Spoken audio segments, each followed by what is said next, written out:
Hi everyone, welcome to the channel. We just had round 9 of the Formula 1, which was at Canada. Now, I'm a relatively new Formula 1 fan and this was my first time watching the Canadian Grand Prix. I thought it was a good race. I'll get into my opinions and stuff later.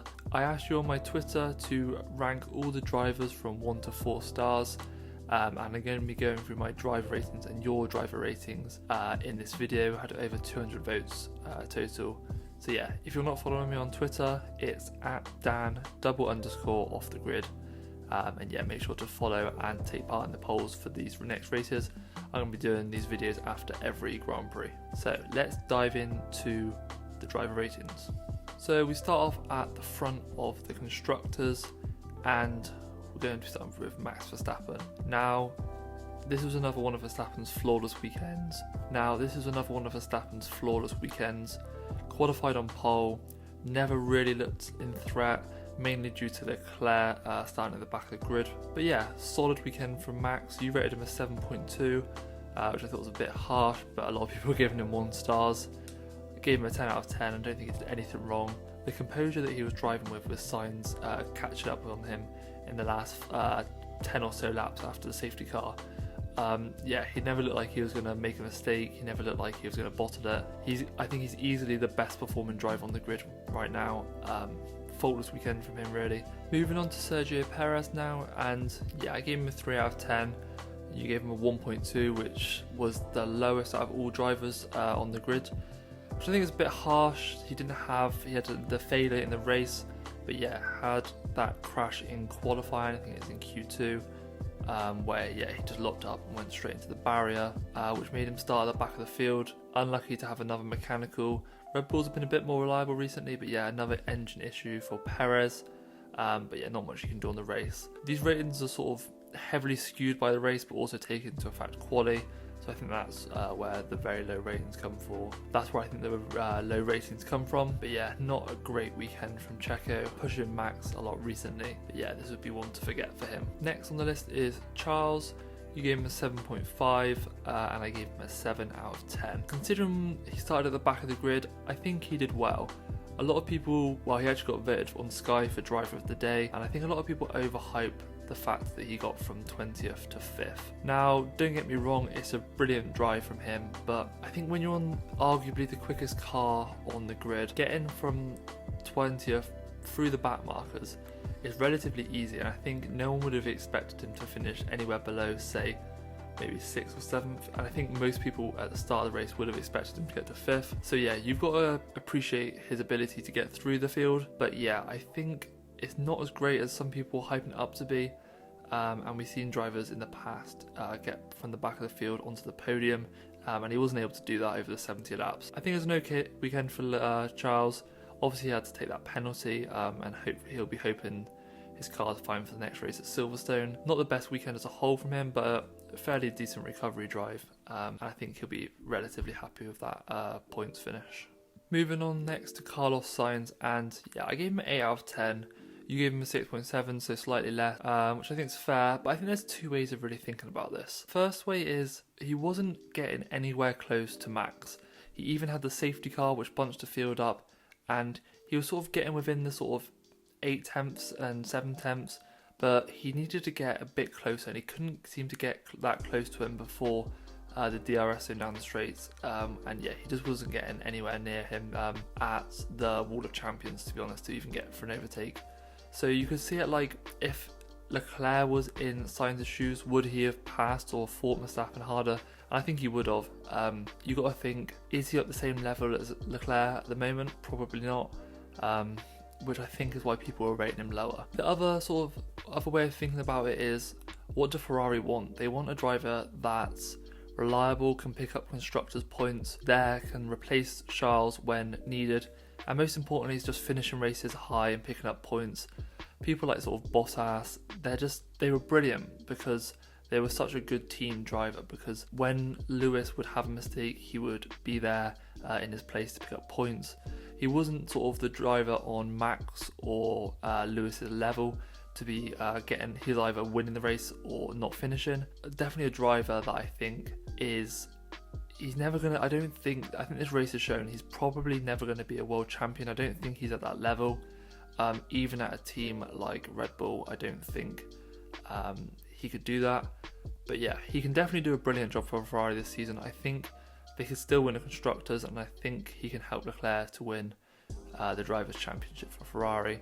Push Verstappen fairly close, but yeah, pretty solid weekend from Sainz, an improvement on what a couple of his performances this season have been relatively poor, to be honest. Hamilton now, and you voted him as your driver of the day. You voted him the highest as an 8.2.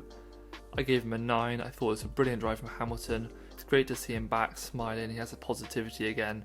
And I think this was the first race. He was saying that he actually thought he might be able to catch the front runners, and then they sort of started to pull away.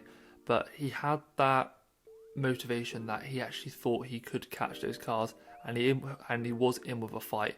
I think a couple of other races where they've been finishing 4th and 5th, it's more been on cars DNFing, bad luck. But yeah, I think even if Leclerc was up there and Perez was up there, I think they would probably be fighting those two for 4th and 5th. And yeah, it seemed like they're definitely heading in the right direction. It'll be interesting to see them at Silverstone. I think they can have a strong weekend there. But yeah, brilliant drive from Hamilton. Mr. Consistent, George Russell next, and another top 5 finish. Continuing that run, I've given him an 8 out of 10, and you gave him a 7.3 out of 10. Now, I thought this was a solid weekend from George.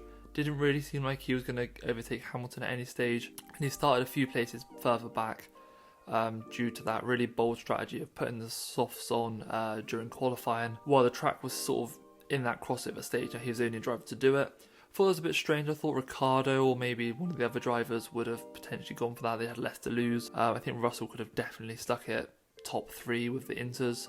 But yeah, nice to see him trying to pull off a move like that, and it's kind of what you want to see for a driver like George Russell. I actually think if he could get through that first corner, I think he would have stuck it on pole.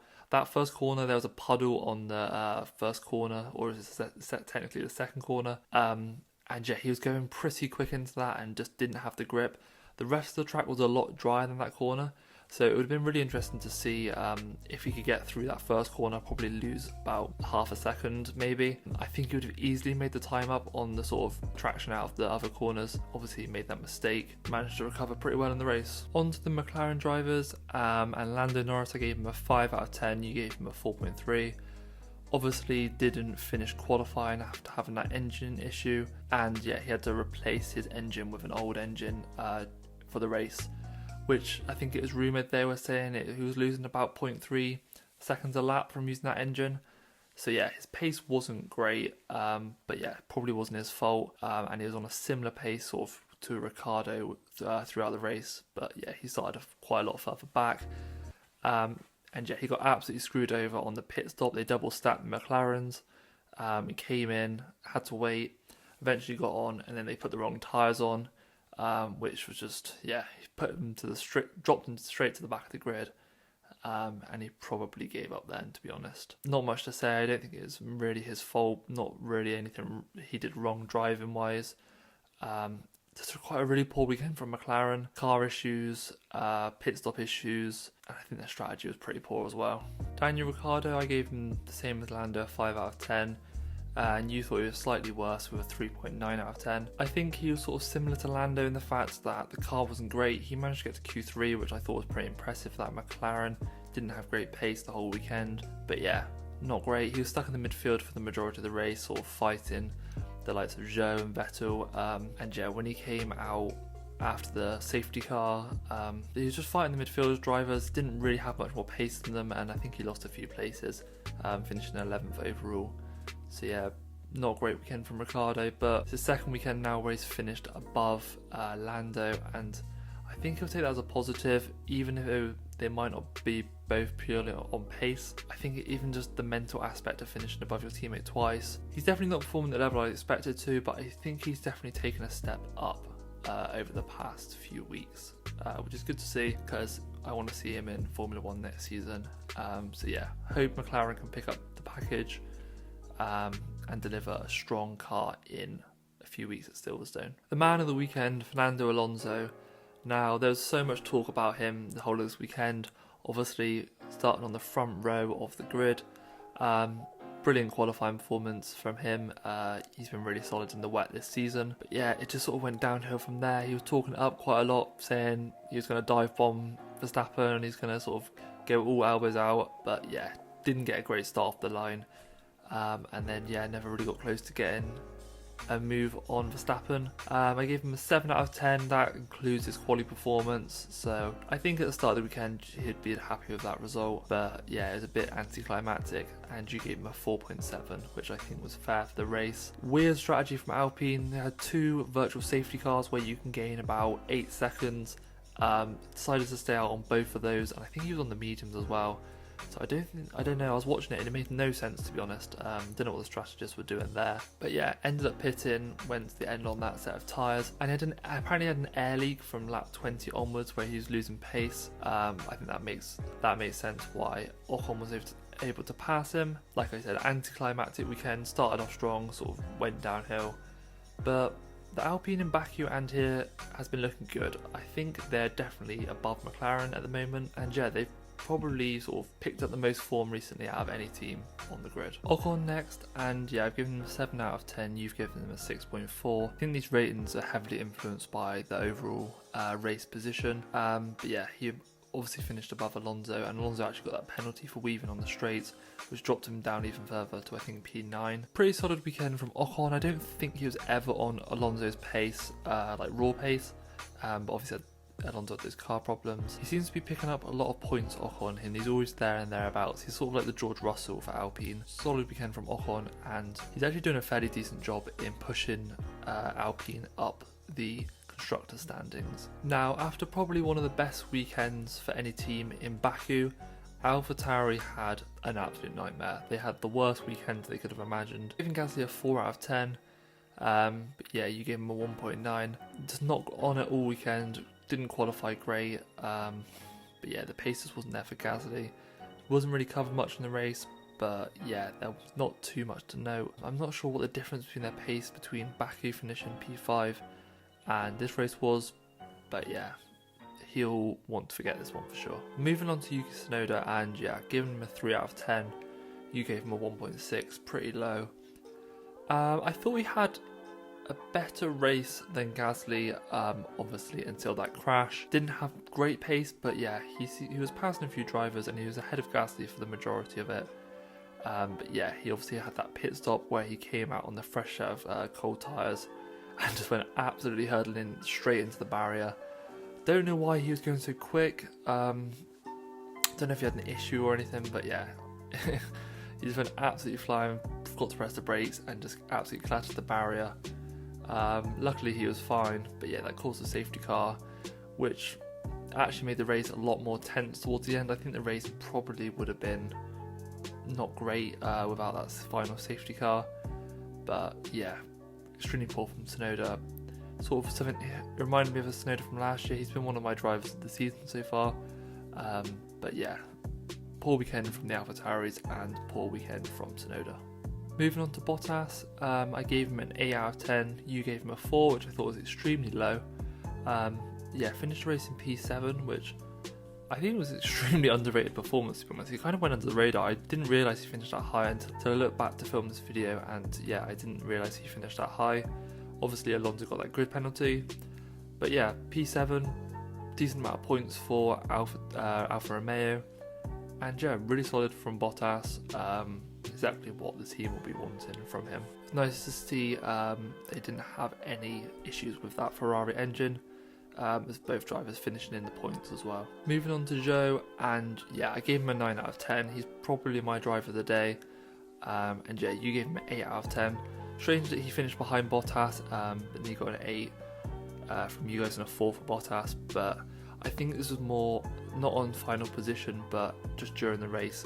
He was ahead of Bottas for the majority of the race, and yeah, he made some really great moves, and I think it's just really nice to see Zhou finishing in the points. He's had good pace all year, to be honest, but he's just been absolutely plagued with reliability issues. So yeah, happy for him. I think it's a solid drive, and as he's going, I think he's definitely solidified his spot for in Formula 1. I don't think he's at risk of losing his seat anytime soon.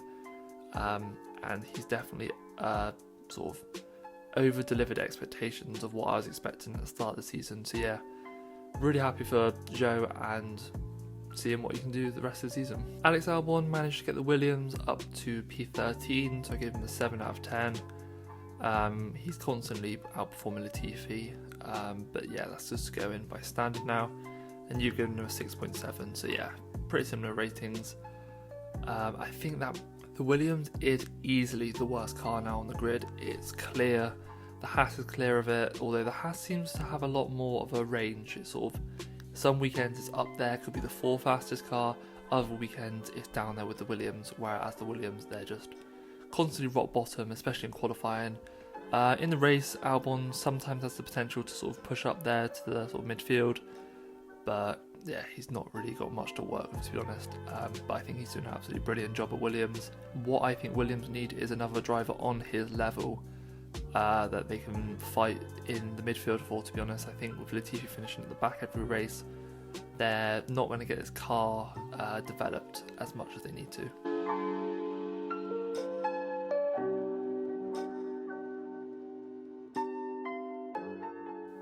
Not a great weekend for the Aston Martins as a whole.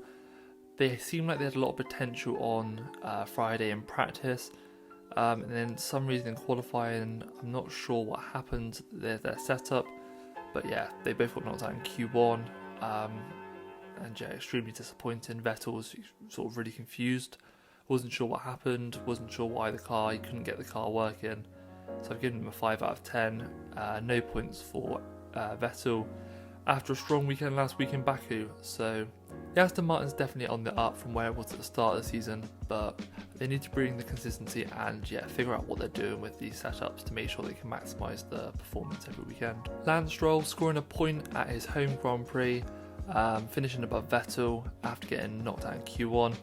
I think this is a solid weekend from Stroll. I'm pretty impressed, to be honest. Giving him an 8 out of 10, you gave him a 5.9. I think it's a bit harsh for that car. It clearly wasn't working ready this weekend, but yeah, strong performance from Stroll, and I'd like to see what this Aston Martin can do next at Silverstone. Now the final team is Haas, and I've given Kevin Magnussen a 3 out of 10. You gave him a 2.2, and yeah, a typical weekend from Haas. They had an extremely strong qualifying. They're on the starting grid in 5th and 6th, but yeah, they just threw their points away again. Another weekend with no points, and this has just been the story of the season for Haas. They've had the pace, they've had decent qualifying results, but they've just not been able to turn the results into points on the Sunday. Magnussen had that incident with Hamilton on the first lap, which he was forced into a pit. And then he actually never pitted for new tyres, so at the end of the race he was sort of running on some extremely worn set of tyres and just dropped down the field massively. Poor weekend for Magnussen. I think the Haas strategists need to sort of figure this out. They need to not be so bold on the first corners. They need to focus on getting to the end of the race in one piece, not getting into incidents. Magnussen's got into a few crashes or a few scrapes this season. And yeah, they're throwing points away, and they're quite a confusing team. I can't figure out their pace. Some weekends they're down at the bottom, other weekends they're up at the top. And then their pace on a Sunday can just be absolute guesswork. They're one of the teams that hasn't brought upgrades yet, which I think is promising for them. But yeah, they need to start turning these decent results in qualifying into points. Otherwise, they're going to end up at the bottom of the constructors. Final driver of the weekend is going to be Mick Schumacher. Gave him a 5 out of 10. You gave him a 3.8, which I think is pretty low. I think even a 5 out of 10 might have been a little bit harsh. Obviously qualified great, got to Q3 and started on the third row of the grid. But yeah, he had more reliability issues with that Ferrari engine. When he went off, I thought, because he got overtaken, and I thought he went off the track and got overtaken by 4 or 5 cars, but it turned out his car just sort of stopped working then, which is extremely unlucky. Could have definitely been a weekend for Mick to get points. Still waiting on that, but yeah, extremely frustrating for Mick. I'm sure points will come, but it just doesn't seem like they're happening anytime soon. And yeah, the Haas they need to fix the reliability and need to fix the strategy. and I think they'll be able to sort of get quite far at the midfield. I think they've got the pace. He hasn't shown the talent this season, but he's definitely got it, and I think with a little bit of confidence, he can definitely be up there pushing and fighting with Magnussen. Now, quick look through the drivers' standings, and yeah, after a poor weekend from Perez and Leclerc, Max Verstappen is clear in the drivers' standings. It's a bit scary how far ahead he is.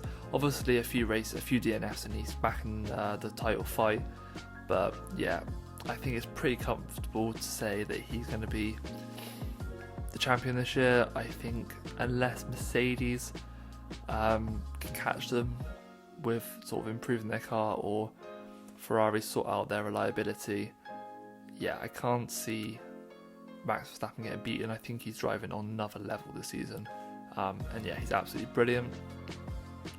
George Russell's definitely up there, on 101 points, and then obviously good weekend from Sainz to get back up there, sort of push him back close to Russell.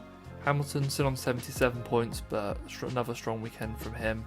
Lando, sort of the next gap down, he's fighting there with Bottas and Ocon, and Fernando Alonso still half the points that Ocon's on. Obviously got more pace. He's had more pace in all the races, but yeah, he just hasn't been able to convert that into points. And then yeah, there's a lot of drivers in that lower half of the midfield: Alonso, Gasly, Magnussen, Ricardo, Vettel, and Tsunoda, all on sort of within 3 or 4 points. And then yeah, down again, Zhou obviously has been unlucky with DNFs, but nice to see him with some points. Albon, obviously that Williams doing extremely well, and Lance Stroll on the 3 points. And then Mick Schumacher and Nicholas Latifi yet to score. So yeah, let me know what you thought of the race in the comments down below.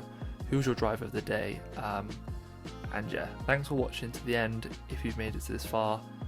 If you could consider liking and subscribing, it helps the channel grow massively, and yeah, to reach new people. And I will see you soon. Cheers.